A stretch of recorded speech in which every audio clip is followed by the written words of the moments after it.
March 25th, 2003, Linkin Park's sophomore album Meteora came out, and I'm here with one of my good friends who is also a massive LP fan like I am. He is a man of many talents, a radio DJ. He's also a musician and an actor. You've seen him on the show Manifest, which is really, really good, by the way. My boy, Omar Torres. Hello, good sir. How you doing, man? Thank you for having me. That was a great intro. I mean, you should get into PR, bro. That's you're talking me up. I appreciate you. I appreciate the love. Bro, me with PR? No, I'm going to run whatever company I'm working for down to the ground. Yeah, No, I'm man. kidding. No, but seriously, thank you so much for agreeing to do this. It's just like whenever I listen to Linkin Park or whenever I think of the band, you're definitely in my thoughts too because you're one of the, I want to say, top 5 LP fans that I know. And if there were ever a Mount Rushmore dedicated to Linkin Park fans, you would be there, bro. You really would be. Oh man, if they ever get into the Rock Hall of Fame, hopefully I just get inducted with them as a massive fan. But I appreciate that, man. Yeah, they were one of the bands I grew up listening to. Their first record, Hybrid Theory, came out when I was a senior in high school, and then Meteora came out when I was already in college. So it was a pretty big part. You know, they were a pretty big part of my youth with the soundtrack. They definitely made the list of bands that were on my steady rotation. That's awesome. So obviously going from Hybrid Theory to Meteora, definitely a lot of fans at the time were so hyped up to hear the new album. Tell me about your experience, like getting ready for that era and like what it was like in 2003 when the album finally dropped. It was interesting because as a fan, I mean, I'm gonna date myself right now, but I remember I saw Linkin Park at the Birch Hill nightclub, which is not far from where Starland is. It's not even around anymore. Oh God. It was a club, yeah, and and then you blink, the next thing I know, I'm seeing them at Tattoo the Earth on the main stage at the old Giant Stadium. So they popped, and for good reason, obviously, great songs. But the journey with Linkin Park, those first 2 records are so interesting. Seeing them go from a small nightclub to you know like I said, Giant Stadium. So it was a pretty cool thing to see. The jump between those 2 records, and I think what made Meteor special for me was, a lot of bands they suffer from the sophomore slump. They Oh do yeah. a great first debut record, and then maybe the sophomore slump, and then the third record just kind of comes back a little bit. Meteora and Hybrid Theory, I thought Meteor was like a continuation, but Yeah. not like a copycat of the first. Because some bands do that too. They try to recreate them. It Oh just yeah. felt like it flowed. Yeah. I mean, Hybrid Theory too, it kind of felt like there was so much pressure on the band because it grew to be not only one of the biggest albums of the 2000s, well, hold on, the biggest album of the 2000s, but also one of the Yeah, biggest albums of the 21st century. And it's a debut selling album too, man. So were you wow, I didn't know that. worried that it was just going to be a carbon copy, like when the album was about to come out? Like, what were your thoughts when the album was, about to be released? I think as a fan, you were just excited to see what they were doing. You Yeah. were just, you know, um, you were just hyped up to see because we were seeing them on tour as teenagers and whatnot, and I remember them getting played on K Rock 92.3. Oh man. Um, when they actually did a 92 free show for K Rock. I think it was at Roseland. I was there for that, which I got a funny story about that show later if you want to hear it. But they they had momentum, and it wasn't. And you know what's funny? I learned the difference between buzz and hype. Now, I'm Hmm. not going to mention the band, but there was a band around that era that was getting played a lot on K Rock. 92.3 K Rock was blowing them up, and I went to go see them at that venue I mentioned, Birch Hill nightclub, and Yeah. nobody was there. And Get out. they were getting played on MTV, they were getting played on K Rock. Nobody was there. And then you see a band like Linkin Park where they're getting that, and people are just lining up around, dying for tickets. So Linkin Park had buzz. They weren't hyped. They were, they brought the goods. Yeah, I mean, come on, they freaking toured with Metallica in 2003. Were you able to go to that Yeah. show by any chance or no? The show I mentioned before at Giant Stadium, I don't know if it was that tour, but it was Tattoo the Earth. It was man, I'm second guessing myself if they were there, but yeah, I want to say they were there. Now someone's gonna check me on Twitter and be like, "You idiot, that wasn't the show." Yeah. But but Tattoo the Earth, if I recall correctly, it was Metallica headline, Slayer, Slipknot, Seven Dust, Deftones, Head PE, Linkin Park. That was the main stage, and then on the outside parking lot, there was like Hatebreed, Mudvayne, Puya. I mean, it was a crazy lineup. Oh yeah. Now, dude, now you're making me second guess myself. I think Linkin I'm Park was there. Someone sorry. Google that. Someone hit me up on Twitter. No, but if I recall correctly, I do believe they played that show, because that was. I don't know if it was that tour, but I know they did tour Metallica. So 2003 sounds about right. Oh boy, now I'm having a brain malfunction.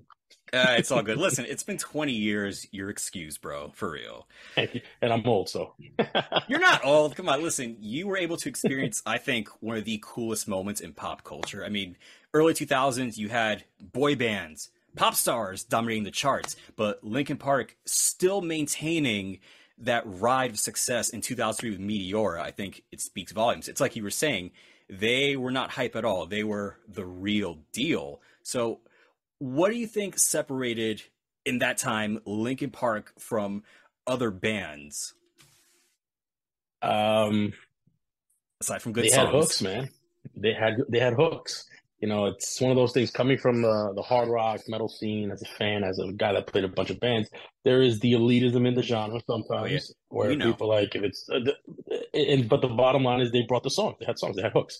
Every song had a chorus you want to sing, and I love I love Testament. I love Pantera, but Sure. sometimes I love the Beatles too. It's a little bit of everything. I think Linkin Park was definitely a band that was able to take, I hate using these trendy words, but at the time, new metal, Hmm. if you will, and everybody was rapping and the riffs and this and that, but they were able to just take it to that next level. I mean, that was an interesting time. You were seeing bands that were putting up numbers like pop artists. I mean, Yeah. there was a time where TRL was playing the Backstreet Boys and Korn. That will never happen again. So that was an No. era where like rock bands were getting the recognition, not just by the media, but the fans were showing up. So Linkin Park had songs. That's really the easiest way I could say it. They had the choruses, they had the songs, but they weren't watered down, Right. because you hear some of these songs, like Chester screaming his face off, like Yeah. they could get a pit going too. So they had a good I think they had a good balance. Damn, that's a beautiful way to describe it. And it's crazy because even 20 years later, you can still hear the influence that Linkin Park had on thousands of heavy bands and this new metal core genre, if you will, and the revival of new metal. It's just Yeah. all over the place. So, what's your take on that? I mean, you could definitely see the ripple effects 20 years later. I mean, and I don't mean this in a negative way, in a positive way. You look at a band like From Ashes to New, if I'm Yep. mistaken, they have a very, very Linkin Park Bounce to them. skeletal foundation, if you will, Sure. and it works. They're putting out songs with choruses that people want to sing. So Linkin Park is just one of those bands. They're like the Metallica of that era. Yes. Metallica came from they came from the thrash world, and they kept going and going and going, and they have the respect. And Linkin Park kind of gonna do the same thing. Again, I don't look at the term new metal as a bad thing. Everything gets a little trendy and watered down at times, but they were the kings of that genre, and they took that flag, and they crossed boundaries, because then they started doing, obviously they brought the hip hop elements, then they started doing like pop music, and then they Yeah. would bring heavy riffs. So I think they know how to weave through, you know, the nonsense, and stay true to their sound. Yeah, man, for sure. I absolutely agree. Uh, as we're still talking about this era and especially the 20-year anniversary of Meteora, unfortunately, Chester is no longer with us to celebrate this. I know Yeah. you met him a couple years ago at Alt 92.3, like during our Alt 92.3 days. What was that? Actually, it was before that. Was it really? Yeah, so now I'm going blank, but it's weird being growing up and raised in New York, listening to K Rock. I didn't ever think I'd end up working there for 13 years, and I got there Yeah. during the top 40 era. I interviewed them in him when they were touring the record. Now I'm going blank, but it was I think it was like 20. It was the last record they did. I met him about 2 months before his passing, or 2 or 3 Yeah. months before his passing. He came through. I think they had a song with I want to say the artist feature was Kiara, if I'm not mistaken. So I Oh, met him in yeah. and I might have that artist name wrong. So, but yeah, Oops. it was an interesting interview because I remember talking to him about that song. And Linkin Park is one of those unique bands where they have two vocalists. Yeah. So when you have a feature, who falls off? And the song had Chester in the feature, and Mike Shinoda was not on it. So I asked Chester about it, and he said it just came organically. It wasn't like strategic. Hey, someone. He said that it was just an organic thing to do to work with a new artist. And when you already have two vocalists in a band, it's interesting how you go about that because Oh yeah. it's something that most people don't deal with. But that's why Linkin Park was special. They were able to have multiple voices in a band that were leading, not just like a guitarist that's doing background vocals. It's like Right. so. That interview was interesting to hear him speak about not only that, but even the writing process for that, because that record definitely a departure from some of their other sounds. Right. So it was cool to see him, you know, just speak about the writing process for that record. So he was super cool, Oh, and yeah. that was my first time meeting him professionally. Like I said, when I was like in high school, going to like seeing them when they were touring in Yeah. a van or Winnebago. I met them a bunch of times, just like outside the clubs. But they were always humble, always cool dudes. Always had Yeah. time for the fans. God, I hope you know this, bro. That is like a once in a lifetime experience, and I hope that you cherish it for the rest of your life. Like Oh that is yeah, amazing. Like, do you ever think oh about, yeah, just wonder, damn, I met one of my favorite artists of all time. Like, I just can't believe this ever happened. yeah. It's the things, again, I never had any idea I'd end up working in radio. So Yeah, I was always playing in bands, having fun with the music side. So to be able to have that opportunity on a professional level was just like a pinch me moment. It was definitely absolutely. it was just like whoa, and the fact that he was a humble and cool dude to talk to was made it even better. Ah, that's amazing, man. So, going back to Meteora, I'm like dying to ask you this, man, because it's one of my favorite albums. Like, funny enough, like I was never the biggest Linkin Park fan growing up. Like, I remember Hybrid Theory, and like when each era came by, like A Thousand Suns, Living Things, The Hunting Party, and then One More Light. Like, I remember like hearing one song from each era, but I didn't really fully appreciate Linkin Park until the pandemic happened. Like, listening to their entire discography and realizing, yep, I missed out, but I'm happy that I'm, rediscovering this band and what they've contributed to music, especially with Meteor. It's an album that's special to the both of us. I really want to dig in to your top five songs from this album and like what each song from each selection might mean to you. Are you ready? I'm down, but just to piggyback off what you just said, that happens a lot. Sometimes there's huge bands that you don't get into right away, and then you get into them later. Sure. That's such a natural thing, and that just test the time. That's just a test of the quality of work they put out because someone who just knew them on the surface all of a sudden gets sucked in. Yep. So that's pretty interesting that your journey with the band, like you got to it later. That's awesome. That happened to me with Anthrax. I discovered Anthrax when they were the John Bush era was when I was a teenager. Oh, And shoot. then as time would pass, you're 13, 14, you're digging crates at, record stores back then. Remember those? And That's the way to do it. I discovered the Joey Belladonna era, and like I loved, Yeah. Carnamash and Indians and all that stuff. It's just so everybody discovers bands their own way. So it's pretty cool to hear the way you discover them and how you got a love for them later. Yeah, I mean, I do feel guilty about it. Sometimes it's like, damn, like just kicking myself. I'm like, why? Why? It's like, you know what? At least I'm a fan, like a hardcore fan, and I got into him now and Yeah. not never, you know? Yeah. So to answer your question, Meteora 2003, I got a little list here because I figured I didn't want to forget anything. Really easy, really quickly, man. Just my top five songs. Number five is "Don't Say." It's the first. I believe there's like an opening track, but I think it's the first actual song on Right. the Yep. record. What I love about it is that you're anticipating the second record. You're anticipating, oh, what's this new record? And they come out and there's a guitar riff. They did new things on the record, but they gave you not what you expected, but like I Sure. said, they were true to their sound. It comes in with a riff, it has a great opening riff for the record. That's kind of what I thought set the tone for the record.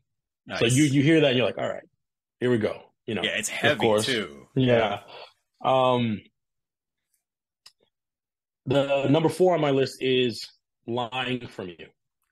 Ooh. I That's my number four because I thought like you still hear that rawness from Chester's voice when he's saying like he actually went in. And the interesting thing about his voice to me, it's common in studios that vocalists layer. Oh yeah.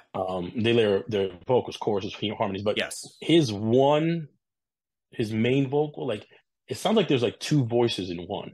Mm. Like it's like raspy, but there's also like that middle, like so. That grit. Yeah.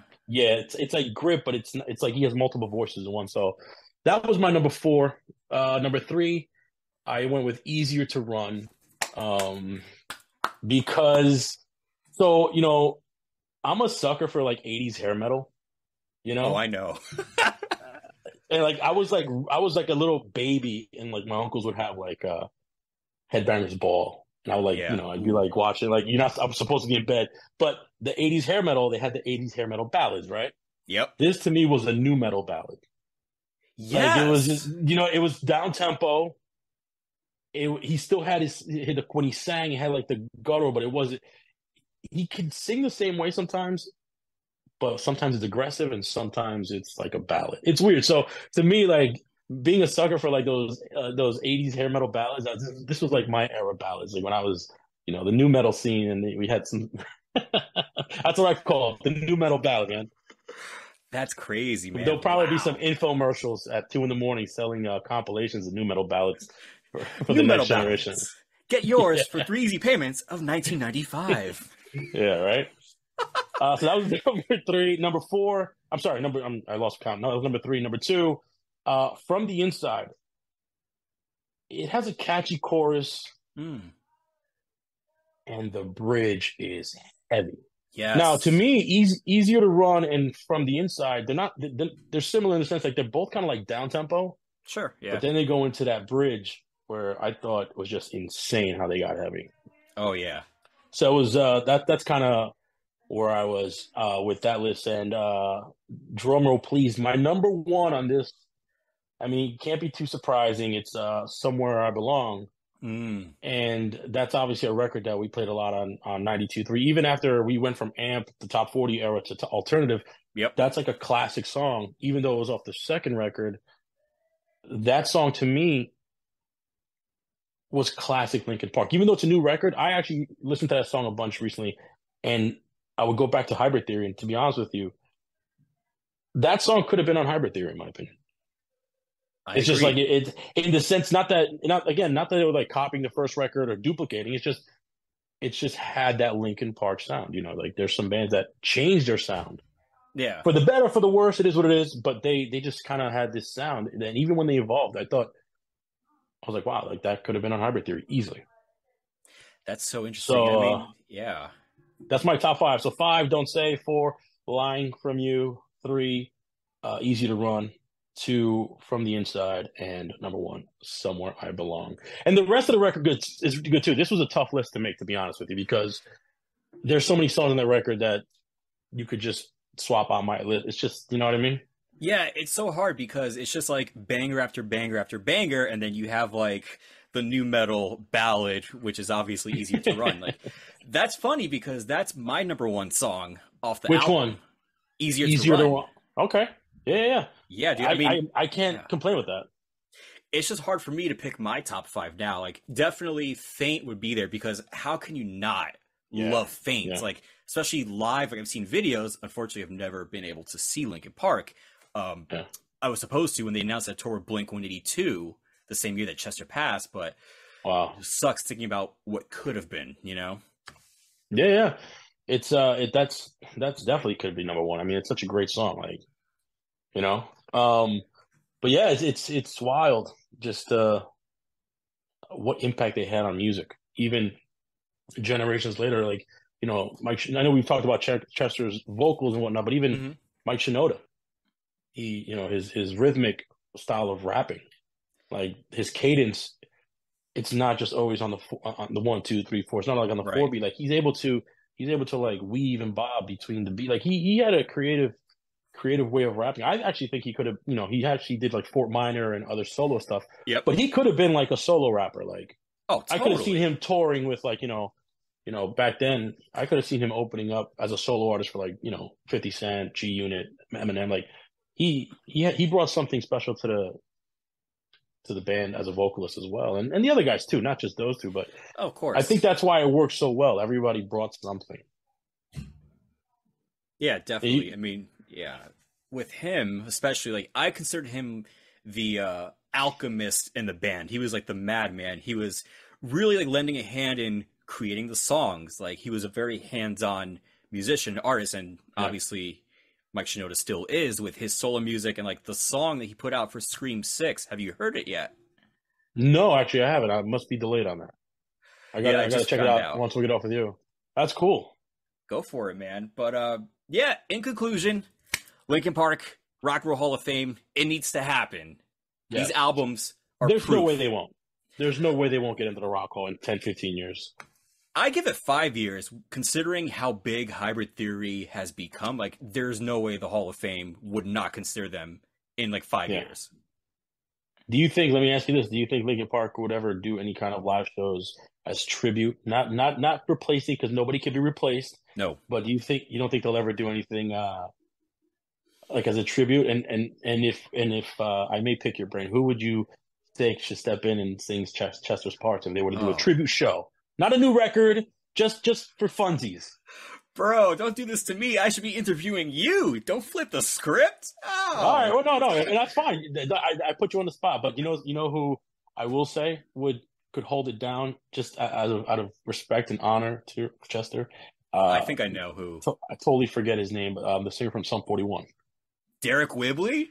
He's got that range, man. And I'm not saying that he's Chester, he could replace Chester. I'm just saying he's got that range. And I think they did a show years ago where they brought up Mike Shinoda to like cover a Linkin Park song. It's on YouTube.